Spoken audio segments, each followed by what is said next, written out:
अस्सलामुअलैकुम वरहमतुल्लाहि वबरकातुहू। बॉस ने एक नहायत ही खूबसूरत सेक्रेटरी को काम पर रखा, लेकिन 10 दिन बाद 27वीं मंजिल से कूदकर बॉस ने खुदकुशी कर ली। इंस्पेक्टर कमरे में उस वक्त कौन कौन था? सेक्रेटरी जी मैं थी।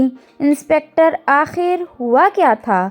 उसने खुदकुशी क्यों की? सेक्रेटरी वो बहुत ही अच्छे इंसान थे। एक दिन उन्होंने मुझे 2 लाख रुपए का लिबास तोहफे में दिया। फिर एक दिन उन्होंने मुझे 15 लाख की कीमत वाला हीरों का हार खरीद कर दिया। परसों ही वो मेरे लिए 5 लाख की हीरे की अंगूठी लेकर आए थे। ये रही मेरी उंगली में। इंस्पेक्टर फिर?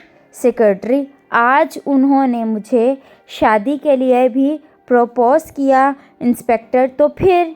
सेक्रेटरी तभी मेरे पापा का फ़ोन आया। मैंने कहा आप यहाँ होते तो देखते मेरे बॉस मुझे कितना पसंद करते हैं।